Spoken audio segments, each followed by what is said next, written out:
Vidas com História.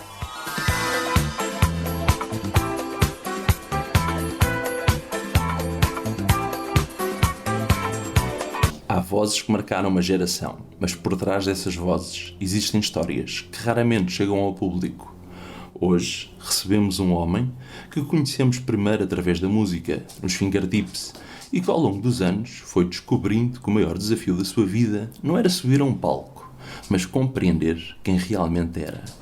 Entre o sucesso, a fragilidade, a criatividade e um diagnóstico que lhe trouxe respostas depois de décadas de perguntas, sentamos-nos para uma conversa sem guião e sem pressa. Olá, Zé Manel. Olá, bom dia. Quem é o Zé Manel e quem é o Zé Manel dos Fingertips? Eu acho que são a mesma pessoa. Eu tenho dificuldade em dissociar os vários lados da minha vida, porque eu acredito que todos se integram. Acredito que o cidadão que eu sou influencia o músico que eu sou. Acredito que o filho que eu sou influencia, obviamente, o pai que eu serei, o amigo que eu sou. E, portanto, acho que todas estas coisas se integram, até porque eu digo muitas vezes que não escolhi a música escolheu-me e, portanto, faz parte do que eu sou, um todo. E não se dissocia de nenhum lado ou de nenhuma faceta minha. Portanto, eu acho que são a mesma pessoa. Quem era o Zé Manel em criança? Era uma criança cheia de energia elétrica, ávida de conhecer o mundo, de conhecer as coisas, muito curioso, muito afetuoso, chato até. Eu queria estar sempre a falar com as pessoas, a conhecê-las, a interagir, e nem sempre isso era recebido da melhor forma, porque de facto eu hoje em dia considero-me um falso extrovertido, mas acho que foi os meus primeiros processos de interação social que me tornaram de certa forma num introvertido falador, porque quando eu era criança eu era extrovertido, de facto, era tão extrovertido que se calhar alguma retração por parte das pessoas em relação a essa extroversão me fez tornar num introvertido ao longo do tempo, porque eu sou por natureza comunicador e falador e interessado pelas pessoas, interessado em fazer coisas e em preencher o tempo e a cabeça com atividades. Claro, com o tempo vamos ficando um bocadinho mais calejados e ficamos um bocadinho mais na nossa bolha, na nossa concha, porque é mais seguro, é mais pacífico. Com o tempo nós começamos a substituir essa busca incessante por felicidade e euforia e alegria e satisfação por paz. E a paz começa a ser mais importante e prioritária a esses estímulos mais imediatos todos, porque é uma coisa mais duradoura ou quer-se que seja e mais basilar para o nosso bem-estar no decurso das atividades todas do dia-a-dia. Foi no 10º ano, quando conheceste uma amiga que tens hoje em dia, percebeste que não te encaixavas completamente naquele tipo de juventude, de querer jogar à bola, de se mandar para o chão, de se aleijar, e estavas muito mais interessado em escrever. Sim. Aliás, o que é que descobriste primeiro? A escrita ou a música? Não, foi sem dúvida. O cantar é o meu ato favorito de todos. O ato de cantar, para mim, é o mais importante de todos. Embora, claro, depois o compor, o escrever, tornaram-se ferramentas adjacentes essenciais para o ato de cantar e para me sentir mais capaz e mais independente na construção das minhas canções e na forma como uso a minha voz. Agora, a escrita é talvez a única coisa que está quase a par da música no meu leque de interesses. Obviamente são vários. Eu adoro desenhar, adoro cozinhar, adoro decorar, tenho um curso de produção de moda, gosto de fazer muitas outras coisas, mas nenhuma nunca se sobrepôs à música. A música é o amor da minha vida e nunca ponderaria sequer uma escolha. É a única coisa que eu me assumo profissional e que me sinto inclusive à vontade em cobrar por fazer. Porque todas as outras eu até posso fazer bem, até gosto de fazer, mas não me consigo sentir igualmente profissional, porque eu nunca dediquei um terço do tempo que dediquei à música. A música é sem dúvida a atividade à qual eu mais dediquei tempo ao longo da minha vida toda. Eu comecei a cantar aos 6 anos, na festa de Natal do primeiro ano da escola. Já em Viseu. E depois daí nunca parei. Portanto, escrevi a primeira letra de canção aos 8 anos, chamava-se Freedom's Prize. Coisa pouca, não é? Para o miúdo. Continuo sem saber qual é. Aliás, continuo sem saber se a felicidade passa de facto por essa liberdade e esse conceito de liberdade. Eu tenho uma frase tatuada que fui eu que escrevi para uma música minha há uns anos, para o Fomos Somos, que é: a liberdade em excesso traz-nos sempre coisas más. E as pessoas ficam assim um bocadinho, como assim, liberdade? Porquê? Porque há outra música de uma cantora que eu gosto muito chamada Emiliana Torrini, que se chama To Be Free, e que diz: But if it's so good being free, would you mind telling me why I don't know what to do with myself? E então é este paradoxo de se a liberdade é uma coisa assim tão maravilhosa, porque é que nós nos sentimos mais vazios quando desprendidos de coisas que nos comprometam, seja uma relação, seja uma carreira, seja os nossos não negociáveis, o que é importante para nós, o nosso amor à nossa família, a nossa honra, a nossa identidade, e portanto eu sou do signo de Touro, não sou uma pessoa nada desprendida, detesto essa coisa do tens que aprender a ter um detachment mais desenvolvido, porque eu gosto de ser attached, eu gosto de compromissos, eu gosto de coisas que durem por uma vida, e portanto eu nunca teria a carreira que tenho com 23 anos se não me tivesse comprometido. Eu gosto desse compromisso, porque é o nosso compromisso com as coisas que atesta diretamente a importância que elas têm para nós, e a minha vida não é nada se eu não tiver coisas que são importantes para mim. Há coisas que estão acima de tudo, como, perdoem uma frase polémica, mas entre mandar um estranho para debaixo de um comboio a um dos meus animais eu nem pensava duas vezes. Portanto, Falar em animais, quantos animais tens? Neste momento 8. Tenho 3 gatos, um cão, 2 ouriços e 2 petauros do açúcar. Tenho todos os nomes de pessoas. Obviamente, até porque as pessoas hoje em dia que têm mais assim cara de tareco, Bobby. Os meus animais têm nomes de pessoas. A Úrsula, a Hermínia, o Amor, o César, a Ginny, o Scott e o Romeu e a Zoe. Aqui em casa, aqueles espacinhos que ouvimos, é só o Rocky e a parada. Pronto, nós já temos aqui uns primos. Eles convivem certamente. Aliás, uma das coisas que se aprende claramente a ver os meus bichos é que para eles, que não há estes conceitos todos bacucos de racismos e orientações sexuais e identidades de género, é que eles se dão todos juntos e simplesmente se dão, e as pessoas perguntam-me chocadas: mas eles dão-se todos bem? Sim, dão-se todos bem, os ouriços e os gatos e o cão dão todos bem, comem todos juntos e andam todos ali pela casa, estão todos soltos, não têm animais presos, sou contra, e pronto. Portanto, sim, eles convivem harmonicamente. Competência que nós ainda não desenvolvemos ao fim de anos de evolução, chamamos-lhe assim, não é? Trazem paz os teus Trazem-me paz, claro que me terapia, é uma paz, terapia. sem dúvida. Pronto, às vezes a minha mãe chateia-me um bocado, porque não, o cão coitadinho já tem 13 anos, está cego, surdo, às vezes faz assim um xixi fora de sítio, anda sempre: ai César, Deus que te recolha. Mas pronto, mas no fundo gosta muito deles também, obviamente.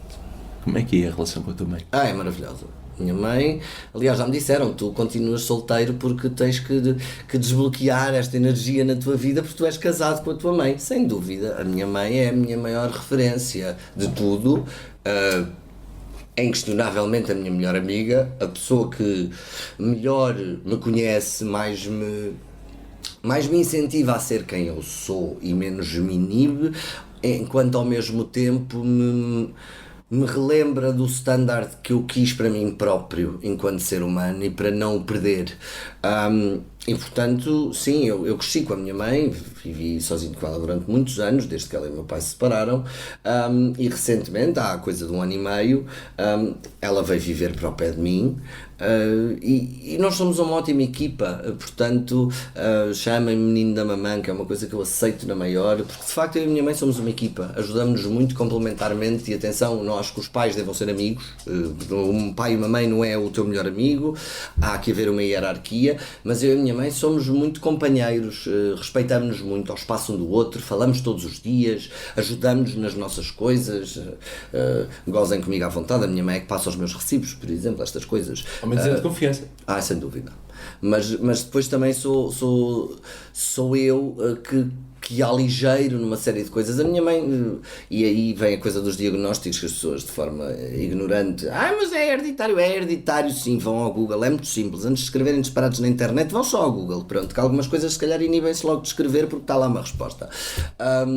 Sim, as neurodivergências são maioritariamente hereditárias e genéticas, e portanto claramente Se por um lado o autismo vem do meu pai, o PHD vem claramente da minha mãe. A minha mãe é uma mulher que não consegue estar quieta. É muito rotineira, não fuma, não bebe, acorda cedo, trabalha, continua a trabalhar aos 72 anos. Ela diz que no dia que parar é o dia que morre, mas é uma pessoa, ao contrário de mim, ela é muito espaçosa e barulhenta. Ela, quando entra em casa, parece que entrou uma manada de elefantes. Porque começamos logo a ouvir louça a ser lavada, portas. Ela não consegue estar quieta. Pronto. Eu, por outro lado, estou a dar aulas, mas mal acabo as minhas aulas, sou uma pessoa muito silenciosa. Eu não meto música, não meto televisão, gosto de silêncio, gosto de estar a escrever, gosto de estar, adoro arrumar o meu quarto, organizar as minhas coisas, é uma coisa que me dá muito prazer e que me regula bastante. Receber um diagnóstico de autismo, PHDA e sobredotação, já em adulto, foi um choque ou foi um alívio para ti? Foi um processo. Obviamente agora é muito fácil dizer agora todos têm tudo. Então agora é muito mais estudos e muita gente está a descobrir os seus diagnósticos por conta dos filhos. Porque vão com os filhos ao médico e de repente dão conta que há toda esta viagem de explicações que antes nos eram completamente alheias e daí eu dizer que temos todos que ser solidários e tolerantes para o quão as pessoas de gerações anteriores sofreram tanto sem se perceberem, sem terem acesso à informação que as ajudasse a compreender, sem terem qualquer empatia ou tolerância ou estudo sobre a sua forma de ser, que tantas vezes culmina em depressões gravíssimas. Porquê? Porque quando nós não sabemos que temos determinado tipo de características, nós próprios renegamos essas características e forçamos-nos a adaptar para nos integrar. E então muita gente na casa dos 30 acaba com esgotamentos e com burnouts e com depressões porque andámos 30 anos sem acomodar as nossas carências e a forçar-nos a estar, a conviver, a levar com a luz e a levar com o barulho e a agir normativamente, não tendo noção, nem nós próprios, que para nós essa conduta e o exercício dessas funções dessa forma é muito mais violento do que para uma pessoa neurotípica e portanto nós andamos a sobrecarregar-nos a um ponto desumano, sem qualquer amor próprio, para nos integrarmos, para fazermos parte, para não sermos maluquinhos, estranhos. Quer dizer, eu acho que se pode considerar uma conduta patológica quando essa conduta põe em perigo ou em risco o funcionamento normal da sociedade. No nosso caso, e esclarecer sempre, a neurodivergência não é uma doença, não é uma patologia, é uma variação do desenvolvimento neurológico e logo outra forma de processar e acomodar e digerir a informação. Portanto, na maioria dos seus casos, não prejudica ninguém tu teres mais ou menos bateria social, tu gostares mais de falar ao telefone ou de escrever porque te incomoda o barulho, tu gostares de mais ou de menos luz, tu gostares de mais ou de menos barulho.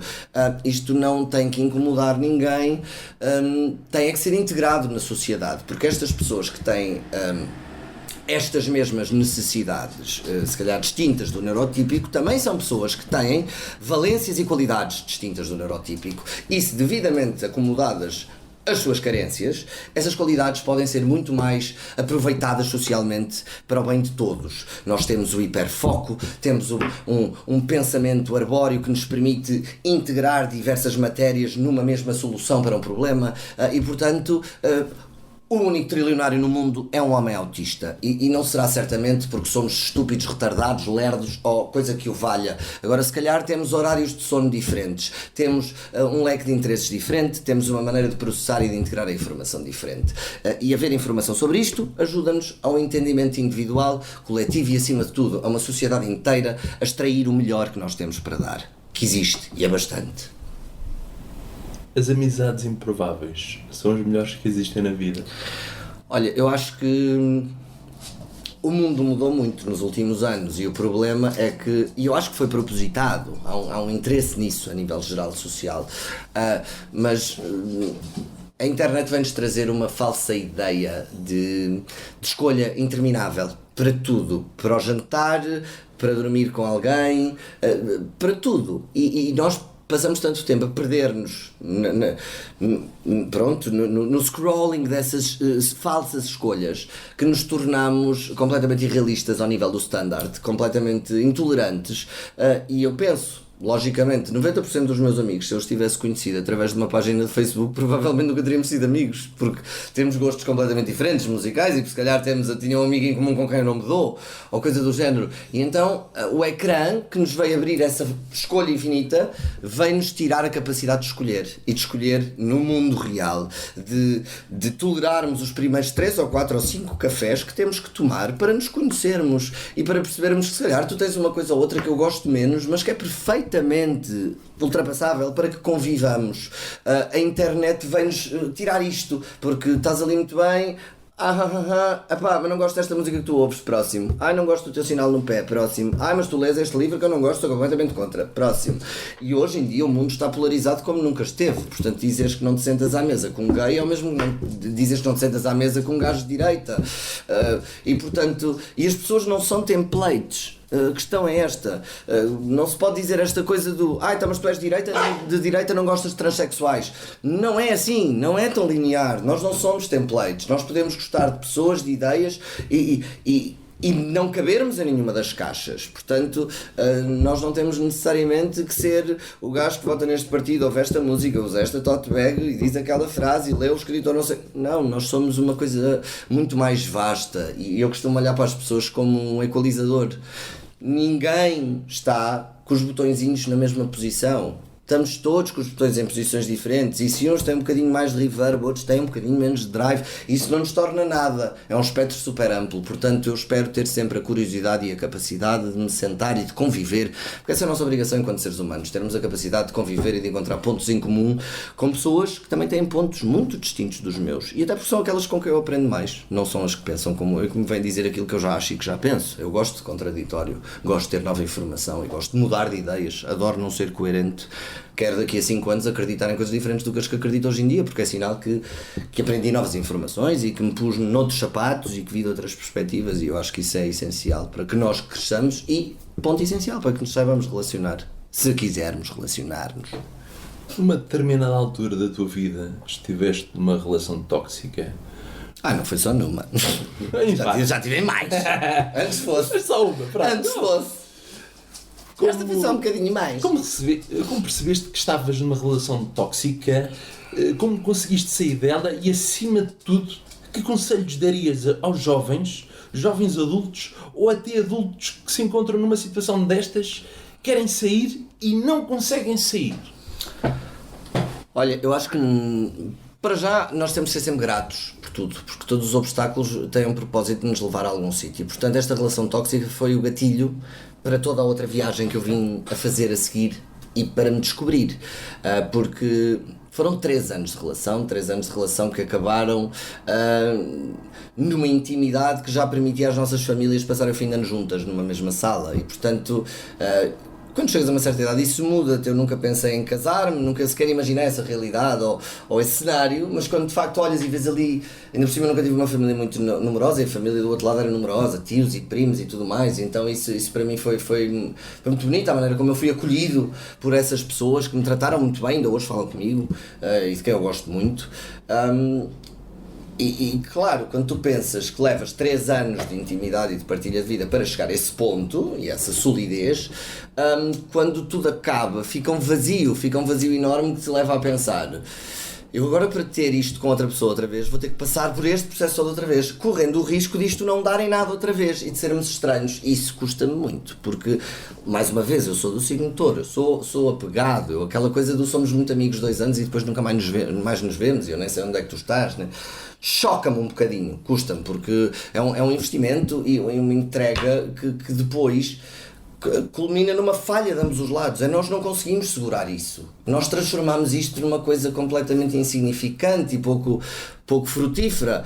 É como um negócio, como uma empresa, quer dizer, se a gente abre uma empresa, estamos aqui 2 anos a trabalhar e investir e tudo mais, e aquilo depois acaba e não deu lucro e não deu em nada, não ficou nada palpável. Eu sinto-me muito estúpido comigo quando isso acontece e detesto. Mas foi no final dessa relação que efetivamente a curto prazo foi um alívio, porque a coisa já era mesmo, nós já nos insultávamos e chamávamos nomes e era um ambiente péssimo, era aquela coisa do acordas e pensas qual é que vai ser a discussão hoje. E então foi um alívio quando acabou.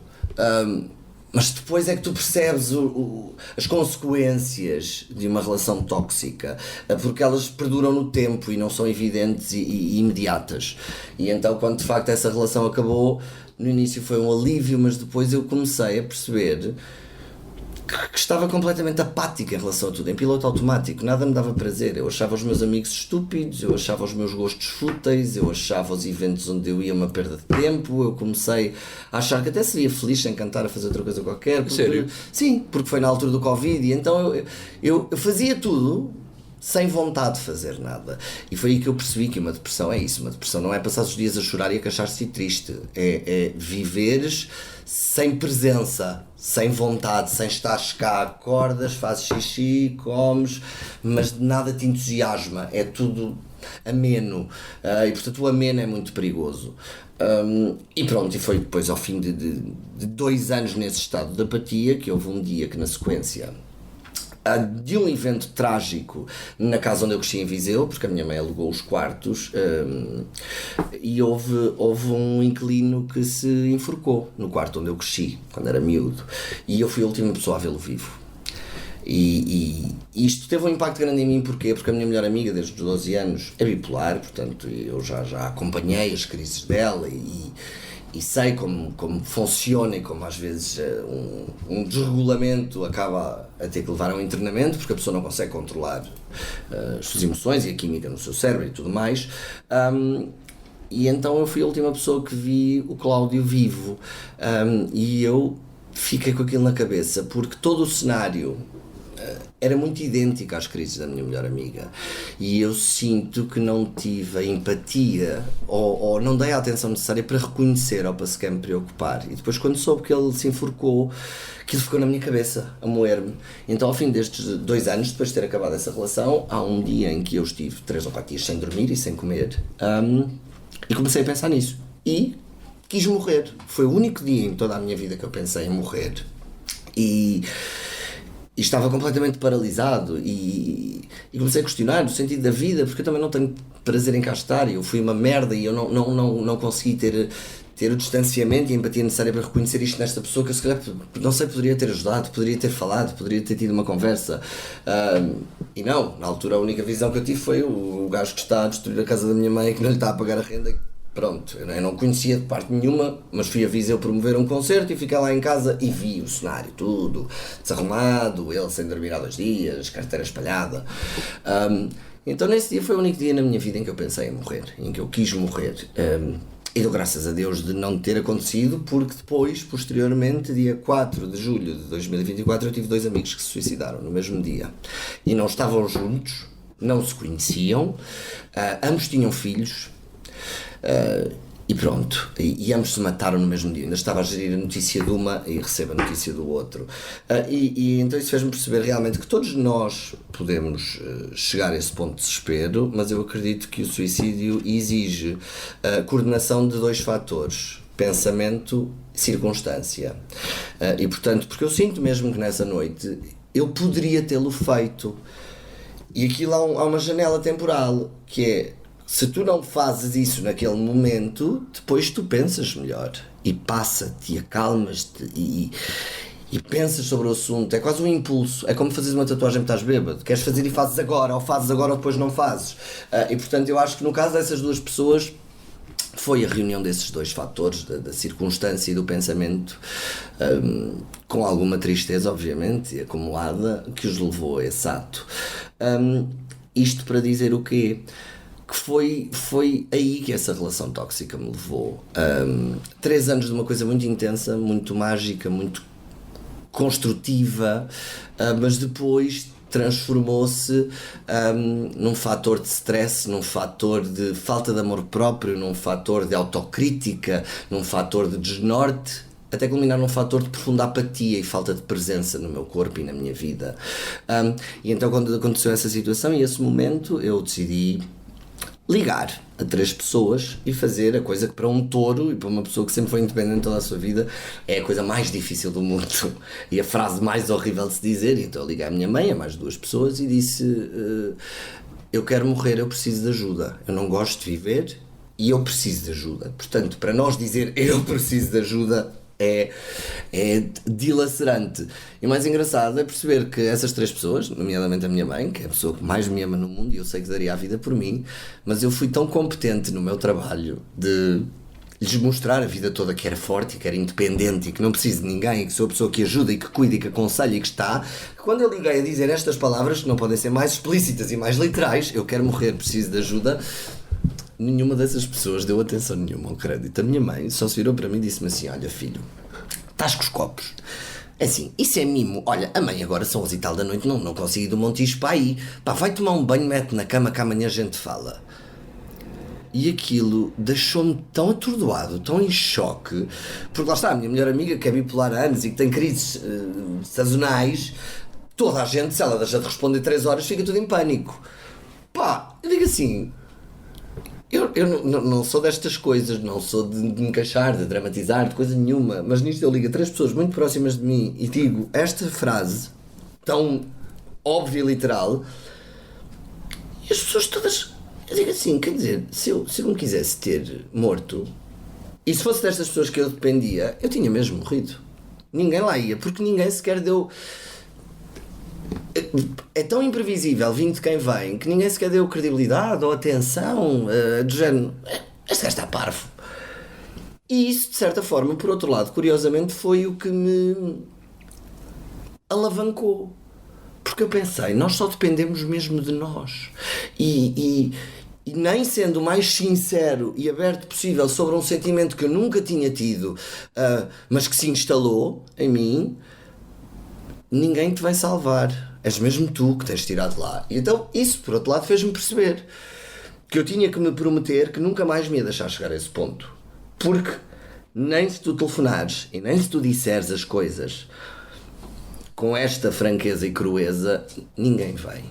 A menos que se calhar seja do tipo de pessoa que os habituou a estar constantemente a precisar de atenção e de supervisão e tudo mais, que não é o meu caso, pelo contrário, eu gosto de liberdade e de espaço e de solidão e que não me chateiem. Eu, quando estou mal, geralmente isolo-me para me reconstruir, não gosto de levar essa tarefa para cima dos outros, porque acho que não é responsabilidade deles, e por outro lado conheço-me, e portanto quando nós não estamos bem connosco somos naturalmente pessoas um bocadinho menos agradáveis e menos tolerantes e temos menos energia para investir na saúde das interações sociais, e portanto eu quando estou mal isolo-me, geralmente desapareço, que é para vir outra vez bem disposto, sorridente, e a abrir a garrafa de vinho e dizer vamos, mas é brindar, porque acho que é isso que o mundo precisa, é de quem puxa os outros para cima, e não de quem os puxa para baixo. Por outro lado, isto também me fez começar a ter muito mais boundaries e limites em relação ao que tolero da energia dos outros, e portanto eu sempre fui um bom ouvinte, gosto de ajudar na medida em que posso, mas se eu não me estiver a sentir com disponibilidade e espaço para levar com o teu drama, eu respeitosamente retiro-me, digo-me, olha, hoje essa energia não me faz bem, não me leves a mal, mas eu preciso de estar bem e de mim, vais ter que despejar no outro lado. Porque é isso, também há muita gente que vive de despejar para cima dos outros, e nós também temos que nos responsabilizar. Há problemas que o responsável por resolvê-los somos nós, já não basta criá-los, quer dizer, também convém que tenhamos um papel ativo, não é? Já nem digo na resolução dos problemas sociais coletivos, mas pelo menos dos nossos, e não sermos só mais um a deitar um saco de lixo para o mundo, que já é imenso, como sabemos. E portanto lá está, este processo todo levou-me a uma depressão que me fez ir ao médico, e consequentemente foi, quando fui ao médico por esse motivo, que fiz uma série de exames que depois me levaram a toda a viagem de autodescoberta e de perceber o autismo e o PHDA e a superdotação e como é que funciona a ligação entre estas 3 condições e que são hereditárias, o que me fez rever toda a minha vida com os meus pais e a maneira como os via e como tinha também aceite as reações deles e os comportamentos deles e como os tinha interpretado. E depois lá está, eu sou uma pessoa curiosa, interessada, é um tema que me interessa, porque eu acho que a diferença não deve ser nem excluída, nem deve ser endeusada, mas deve ser compreendida, estudada, para percebermos o que é que isto nos traz. E cada vez mais eu acho que nós crescemos neste mundo que nos é apresentado desta maneira, onde somos programados de uma série de formas, mas nem nós próprios, enquanto ser, nos conhecemos assim tão bem. Nós usamos 10% do nosso cérebro e nós achamos que a magia não existe e que não temos superpoderes porque acreditamos que a magia não existe e achamos que não temos, mas se calhar isto foi só aquilo que nos fizeram acreditar. Nós não sabemos nada de nada e tudo o que é aquilo que acreditamos que é e que nos fizeram acreditar que é. E então eu acho que estamos todos num processo socialmente de desconstrução para percebermos realmente o fundamento das coisas e para se calhar darmos novos sentidos a outras, a ressignificar. Acho que é muito importante ressignificar cada vez mais. E pronto, portanto, vou continuar a agradecer a todos os filhos da puta que me partiram o coração, porque eu preciso deles para escrever, para aprender, para me conhecer. É essencial. Keep them existing. I survive you, by the way.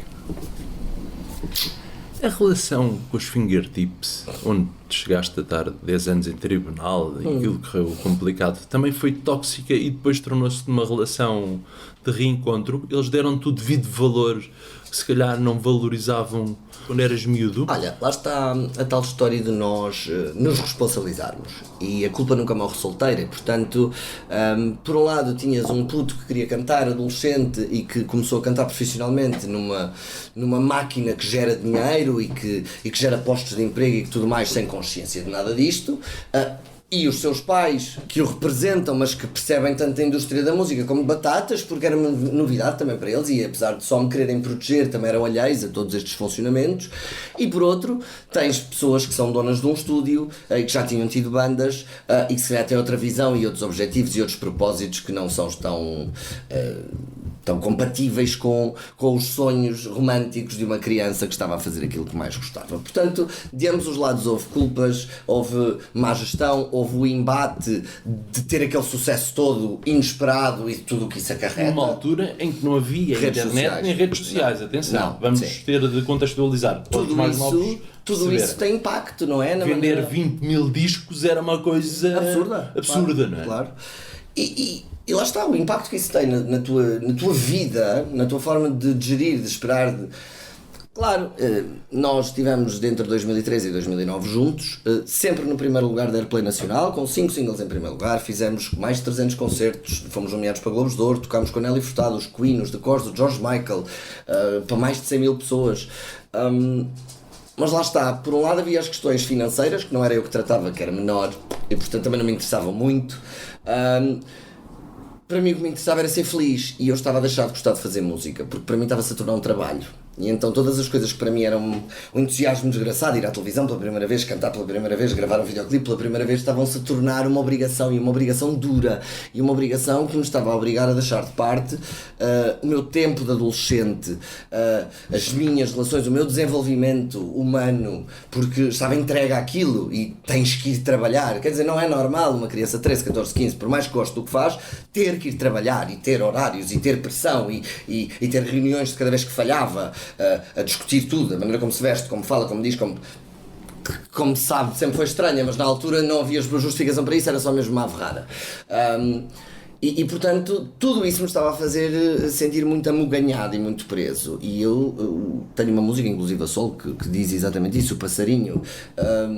Tens que me deixar andar solto, porque só assim é que eu volto. E eu, se me sinto engaiolado, a coisa acaba, seja o que for, seja uma relação, seja uma banda. Aliás, hoje em dia, quem me conhece e quem trabalha comigo sabe. A partir do momento em que isto me faz infeliz, eu saio fora. Acabou. É prioritário para mim. Não quero saber nem dos números, nem do dinheiro, nem de porra nenhuma. É quem eu sou. Na altura isso era mais complicado, ainda para mais com gente a intermediar as relações e tudo mais. Está tudo certo, estes ciclos estão todos certos e fazem todos parte do nosso crescimento. Vivemos aquele sucesso todo estúpido para sermos ingratos e não o sabermos valorizar e perceber, como percebemos hoje em dia, o que significa a tantos níveis, inclusive ao nível do cumprimento do nosso propósito. Nós estamos a cumprir aquilo que acreditamos que é o mais importante, que é a marcar a história das pessoas, a marcar a vida delas, a deixar um legado de alguma forma, e portanto na altura não tínhamos essa noção, dávamos tudo por garantido e achávamos que as coisas não eram tão importantes e densas como são a nível geral. E portanto acho que foi importante para ambos o nosso afastamento, o nosso conflito, porque isso permitiu-me depois ter o meu trabalho a solo, onde explorei uma série de coisas igualmente importantes para mim, para a minha identidade, para a minha realização pessoal, mas percebi o outro lado, a dificuldade que é não ter uma estrutura, a dificuldade que é ter que tratar de coisas que não são as que tu gostas, fazer riders técnicos, pagar salas de ensaios e tudo mais. E aí tu pensas, Eu faço a música que gosto, mas o processo é muito mais difícil e se calhar faz-me gostar um bocadinho menos do que tendo uma equipa como temos nos Fingertips, que é uma família onde cada um faz a sua parte o melhor possível e por isso é que funciona e resulta como uma empresa, porque toda a gente está cada macaquinho no seu galho a fazer o melhor que pode e portanto o nosso webmaster é tão bom na sua função como eu a cantar e todos juntos é que fazemos com que o resultado aconteça. Isso também me fez ter muito mais respeito pelos meus colegas, pela nossa equipa e por aquilo que todos juntos conseguimos. Isto fazendo até a metáfora para o envolvimento social. Nós não temos todos que ser iguais, não temos todos que gostar das mesmas coisas, temos todos que encontrar não negociáveis comuns para que nos possamos relacionar e pôr-nos em conjunto ao uso do bem coletivo. Porque nós nos Fingertips temos hoje em dia essa política, o bem do projeto tem que estar acima do bem individual de cada um para isto resultar. Porque se quer dizer, tu hoje estás mal disposto, amanhã a namorada do outro faz anos, amanhã não te... Isso nunca iria resultar. Temos todos que realmente ter um objetivo comum que pomos de certa forma como prioridade. E portanto quando regressámos, claro, timidamente, era para ser uma coisa pontual, eu até estava a gravar outro disco a solo, mas nós, quer dizer, fomos literalmente inundados com o reflexo claro da marca que deixamos na vida das pessoas. As pessoas querem ouvir estas músicas, as pessoas ainda querem ouvir-nos, gostam delas, gostam de as ter como parte da sua vida. Ainda por cima nós, enquanto estivemos separados, elas foram todas retiradas de todo o lado. Portanto, quando voltou, nós temos coisas tão engraçadas como o Still Love You, Picture of My Own, no ano passado, tornaram a ser disco de ouro. 20 e tal anos depois. O Picture of My Own este ano foi a música número 1 de top de pesquisas do Shazam, uma música com 23 anos. Isto, de alguma forma, diz-te que tu não podes ser ingrato, que tu não podes ser ingrato em relação ao que tu próprio construíste, porque porra, as pessoas deram-nos esse privilégio, nós tivemos essa sorte, nós encontramos e fizemos uma coisa que perdura no tempo e que de facto tem importância e peso na vida das pessoas. Virar as costas a isso porque nos apetece, por capricho, agora fazer outra coisinha qualquer, tem que ser muito bem pensado. Não estou com isto a dizer, obviamente, que não tenho os meus projetos e não tenho as coisas que sinto que tenho que dizer e que vou fazer por dizer, mas felizmente acho que a maturidade nos traz isso, a capacidade de integração e de perceber que lugar é que cada coisa tem na nossa vida. Eu certamente quero lançar outras coisas a solo, estou a escrever o meu segundo romance, mas para já estou outra vez há quase 10 anos com a minha banda.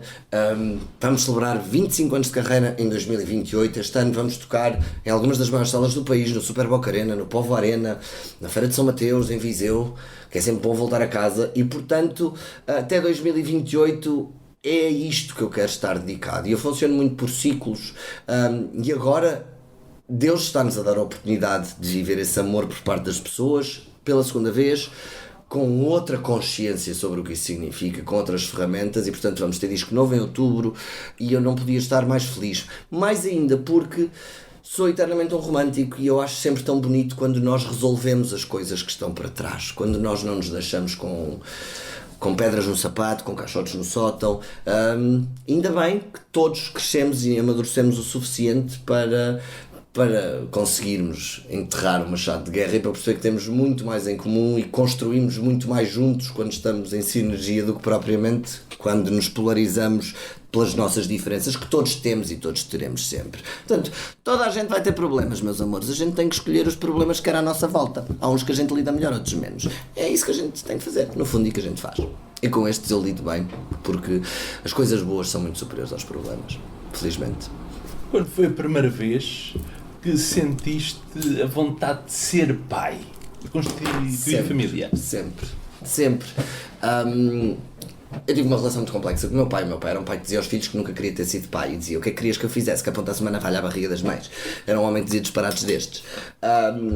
E portanto, por outro lado, tenho uma mãe com uma relação extraordinária comigo, e que me faz questionar muito a sua dimensão de amor, porque minha mãe já perdoou coisas e já viveu coisas que eu foge ao meu entendimento. É quase tipo Jesus Cristo, aquela linha ténue entre ser boa pessoa e ser otário, que me faz meditar muito. Minha mãe tem uma capacidade de entendimento, de perdão, de resiliência, de superação que me deixa completamente estonteado e indignado, por outro lado, às vezes.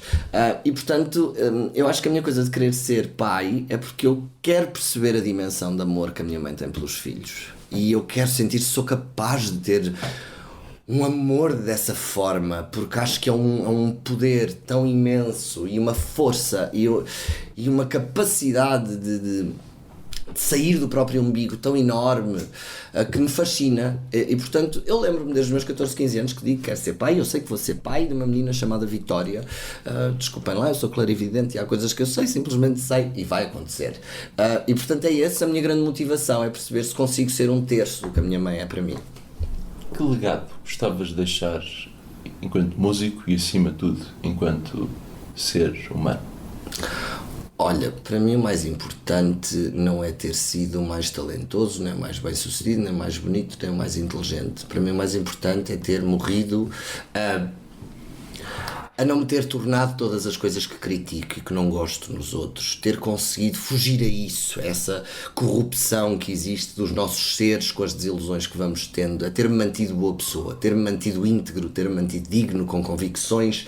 E acima de tudo o meu maior objetivo é deixar ferramentas para que os outros tenham uma vida mais simples, para que não caiam nos mesmos buracos que eu caí. Portanto, lá está, eu acho que esse às vezes é o trabalho de como eu costumo chamar, de um shadow walker. É o trabalho de irmos aos buracos escuros primeiro para lhes conseguirmos sobreviver e para trazermos de lá um mapa de navegação e dizermos, olha, é possível sobreviver, mas também é possível não passar por lá, e se passares por lá não faças isto, não faças aquilo. Pronto. Tentar com a nossa experiência a permitir que a dos outros seja mais fácil. Acho que no fundo é esse o meu objetivo, é deixar coisas que tornem a vida dos outros melhores, mais simples ou com mais entendimento, acima de tudo. Acho que é muito importante nós entendermos, e então acho que cada vez que eu faço uma busca incessante por me perceber a mim, posso ajudar os outros a perceberem-se um bocadinho melhor, porque felizmente gosto muito de comunicar, gosto muito de dissecar as coisas e acho que essa é a nossa função. Quem vai à frente e vive primeiro tem que voltar atrás para dizer aos outros que perigos é que vai encontrar. E pronto, exige coragem, exige força, exige humildade. Mas é assim que eu sou feliz. Não sou nada umbiguista, não seria nada feliz se me calhasse eram milhões e se passasse o resto da minha vida a beber morritos e a apanhar sol, porque ia-me achar completamente estúpido e inútil, e não é para mim. Pronto. Qual é o sentido da tua vida? O sentido da minha vida, considerando-me uma alma velha que se comporta como um teenager, é melhorar um bocadinho o serviço que fiz na última e esperar que não reencarne mais vez nenhuma, porque isto é uma maçada, o purgatório é aqui, todos sabemos. Não, acima de tudo, o sentido da minha vida é uma análise constante para tentar preservar o que de bom há para trás, e tentar que se multiplique, que perdure e que se mantenha, e tentar alterar o que está mal para que o que vem à frente seja melhor. Claro que as variantes são tantas que nunca vamos, como o equalizador, nunca vamos conseguir ter uma medida perfeita, mas se eu puder contribuir para o coletivo e para que o equilíbrio geral seja melhor, é isso que eu vou tentar fazer. E acima de tudo, lá está, para que tenhamos propósito, para que tenhamos coisas que nos fazem ferver o sangue e que queiramos defender acerrimamente. Eu acho que é muito importante. Quando nós deixamos de acreditar em tudo, não acreditas no governo, não acreditas na religião, não acreditas nos mídias, não acreditas nos médicos, não acreditas no amor, não acreditas na família, não acreditas na carreira, não acreditas em nada. And if it's so good being free, would you mind telling me why I don't know what to do with myself? So sim, nós precisamos de nos comprometer, precisamos de acreditar em coisas, e esta ensinou-me o meu manager, mais vale uma má estratégia que nenhuma. Portanto, precisamos ter uma estratégia, de acreditar nela, de acreditar em nós, na nossa capacidade de a cumprir, e acima de tudo nos reapaixonarmos uns pelos outros, de sermos mais tolerantes, de cagarmos no sinal no pé, ou votas noutro partido, ou comes uma coisa que eu não gosto, porque nós temos muito mais em comum. As pessoas passam os dias focadas no que as distingue, focadas no que as separa, e não no que têm em comum, que estás na merda, eu também estou na merda, deves a conta do gás, eu também devo a conta do gás, pá, levaste um par de patins, eu também levo um par de patins. Todos passamos por isto, e isto é muito mais impactante na nossa vida do que propriamente essas caixas e esses títulos que a gente arranja para se categorizar. Portanto, eu antes de ser do partido X ou de gostar de comer Y, sou o Zé. Sou o Zé, estas são as minhas emoções, estas são as minhas crenças em relação ao essencial do trato humano, e eu aposto que se fizermos um esforço pequenino vamos encontrar uma coisinha ou outra em comum que nos pode permitir construir qualquer coisinha maior juntos. Portanto, é escolher, amores. Eu sou o Diogo Marcelino e este foi o Vidas com História. Ouça todos os programas, sempre que quiseres, em vidascomhistoria.pt.